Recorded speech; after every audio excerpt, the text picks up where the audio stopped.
Eu sou o advogado Marco Carvalho e venho por meio desse vídeo apresentar alguns pontos de extrema importância para demonstrar que o Estado não está fiscalizando os contratos de terceirização como deveria, de acordo com o que a lei manda. E levando em consideração que a maioria dos terceirizados estão ficando sem as suas verbas rescisórias, eu indago, do que é que adianta ganhar um processo e nunca receber? Isso não seria o mesmo que perder? Será que estamos diante de um novo regime escravo? Aquele no qual o trabalhador ganha um número na tela e nunca vai receber? Isso é compatível com a nossa democracia, com a nossa república? É compatível com as cláusulas pétreas? Na minha humilde ótica, esse é um caminho muito ruim para o trabalhador, muito devastador para a cidadania. E é contra ela que estamos lutando.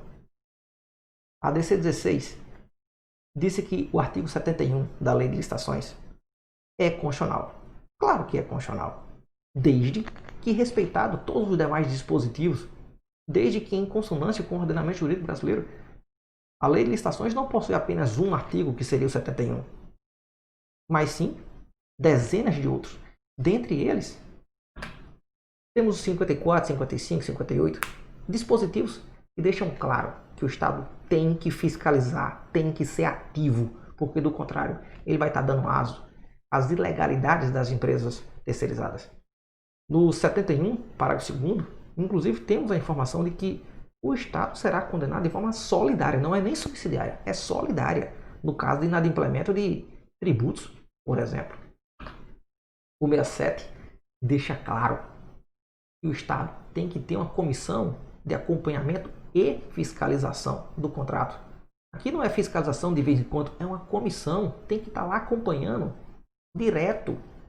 Não é que vai fazer o serviço da empresa terceirizada, é que ela vai ficar acompanhando.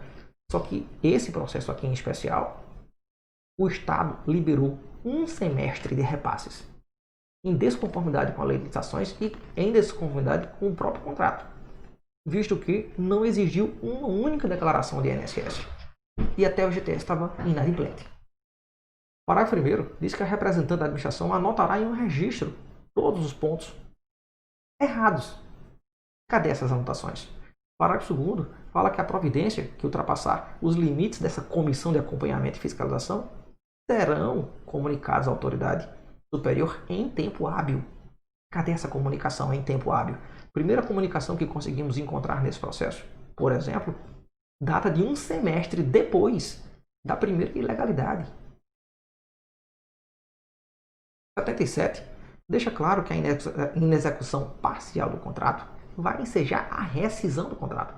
Mas o que ocorreu nesse processo é que, mesmo diante da ausência de INSS depositado, o contrato permaneceu ativo por um ano e o Estado, contrariando a lei, liberou um semestre de repasses. Mês a mês ele liberava, contrariando a lei e contrariando o próprio contrato, no seu item 7.2.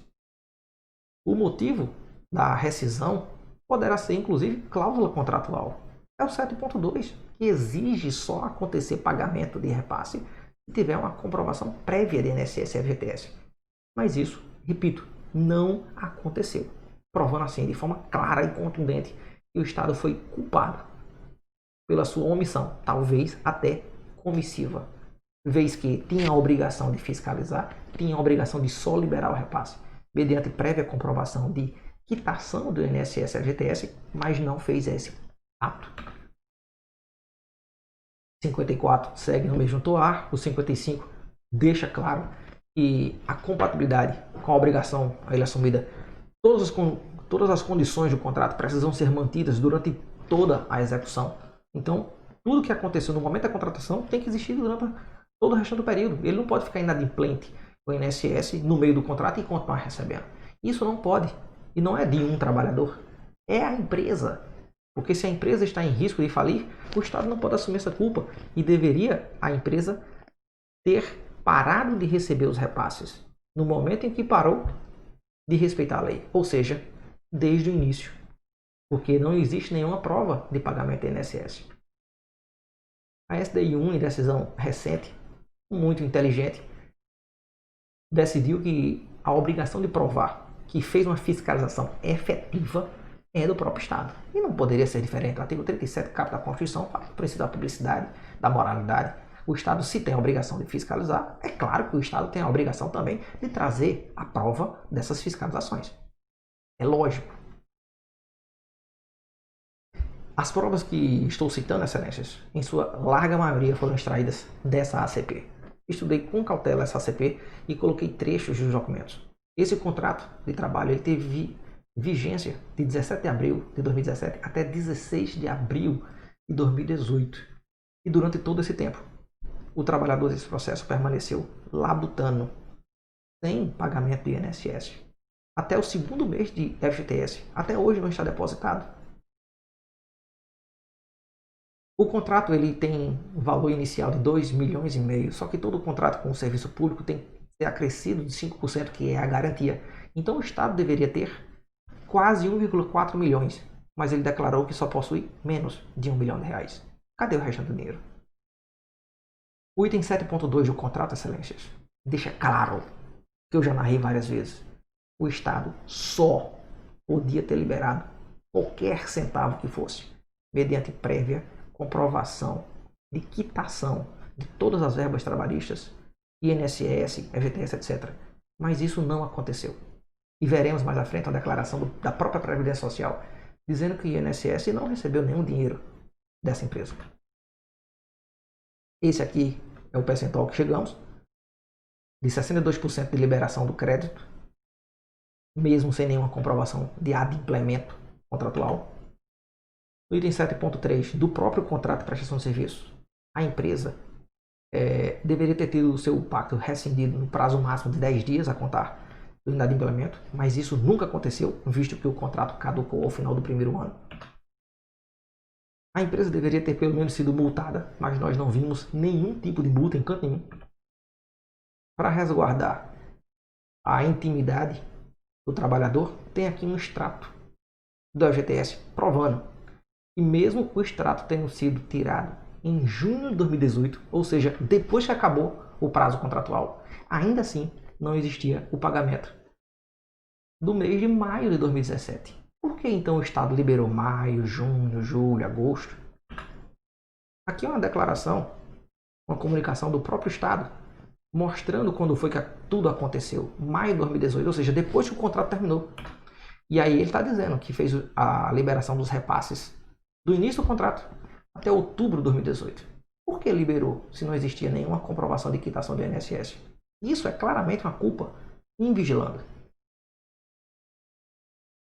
Temos aqui também uma declaração da Previdência Social provando que a pessoal em engenharia não fez o pagamento do INSS. Por que o Estado liberou? Observem, Vossas Excelências, que esse extrato ele foi retirado, essa consulta foi feita no final do contrato. O contrato acabou em abril de 2018 e esse extrato foi tirado em junho de 2018. A DPF 324 deixa claro que quem contrata tem que ser condenado de forma subsidiária, porque tem que ficar fiscalizando. E a fiscalização claramente não existiu nesse contrato. O TRT6, em uma matéria do ano passado, deixou claro que trabalho forçado é quando uma pessoa é mantida no serviço, sem receber uma remuneração competente, sem ter a dignidade. Esse caso aqui, por exemplo, não seria isso?